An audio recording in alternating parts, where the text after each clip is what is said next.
আমাদের আনন্দ যে আজকে আমরা হিন্দু মুসলমান একসাথে আমরা একটা চিন্তা করতেছি। ঠাকুরগাঁও এক আসন যা উত্তরবঙ্গের রাজনীতির অন্যতম স্নায়ুকেন্দ্র। একসময় বিএনপির শক্তিশালী দুর্গ হিসেবে পরিচিত এই আসনে এবার বইছে ভিন্ন হাওয়া। একদিকে বিএনপির মহাসচিব মির্জা ফখরুল ইসলাম আলমগীরের বিশাল ভোট ব্যাংক, অন্যদিকে জামায়াতে ইসলামীর ক্লিন ইমেজের প্রার্থী অধ্যাপক দেলোয়ার হোসেনের সুসংগঠিত প্রচার। সাধারণ ভোটাররা কার দিকে ঝুঁকছেন? ঠাকুরগাঁওয়ের মাটিতে কি এবার বড় কোনো চমক আসবে? ঠাকুরগাঁও এক আসনে দীর্ঘদিনের কাণ্ডারি মির্জা ফখরুল ইসলাম আলমগীর। এখানকার মানুষের কাছে তিনি বড় নেতা এবং জেলার উন্নয়নের প্রতীক। ভোটারদের একটি বড় অংশ মনে করে বিএনপির এই হেভিওয়েট প্রার্থীর রয়েছে ব্যক্তিগত ইমেজ ও আন্তর্জাতিক গ্রহণযোগ্যতা। তবে টানা ১৫ বছরের বাইরে থাকা এবং তরুণ ভোটারদের মাঝে নতুন কোনো মুখ দেখার আকাঙ্ক্ষা মির্জা ফখরুলের সামনে এবার বড় চ্যালেঞ্জ হয়ে দাঁড়িয়েছে।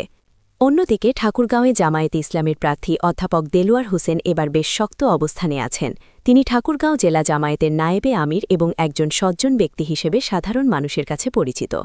জামায়াত এবার বড় সভার চেয়ে বাড়ি বাড়ি গিয়ে গণসংযোগ বা ডোর টু ডোর ক্যাম্পেইনকে বেশি গুরুত্ব দিচ্ছে। অধ্যাপক দেলোয়ার হোসেনের এই নীরব প্রচারণা এবং ক্লিন ইমেজ সাধারণ ভোটারদের, বিশেষ করে নিরপেক্ষ ভোটারদের একটি বড় অংশকে তার দিকে টানছে। এটি মির্জা ফখরুলের ভোট ব্যাংকে বড় ফাটল ধরাতে পারে বলে রাজনৈতিক বিশ্লেষকরা মনে করছেন। ঠাকুরগাঁও এক আসনে জয় পরাজয় নির্ধারণ করবে তরুণ ভোটার এবং সংখ্যালঘু সম্প্রদায়ের ভোট। মির্জা ফখরুল তার রাজনৈতিক অভিজ্ঞতা ও আন্তর্জাতিক গ্রহণযোগ্যতাকে কাজে লাগিয়ে এগিয়ে থাকার চেষ্টা করছেন। তবে অধ্যাপক দেলোয়ার হোসেন যদি জামায়াতের ভোট ব্যাংকের পাশাপাশি সাধারণ মানুষের সাইলেন্ট সাপোর্ট নিশ্চিত করতে পারেন, তবে এই আসনে লড়াই হবে হাড্ডাহাড্ডি।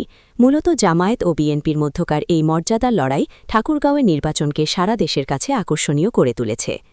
ঠাকুরগাঁও এক আসনে শেষ পর্যন্ত কার জয় হবে?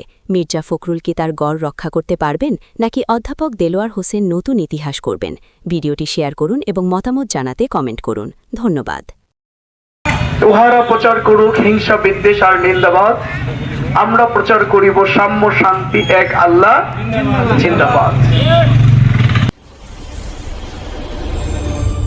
Subscribe to Flash 24 News now.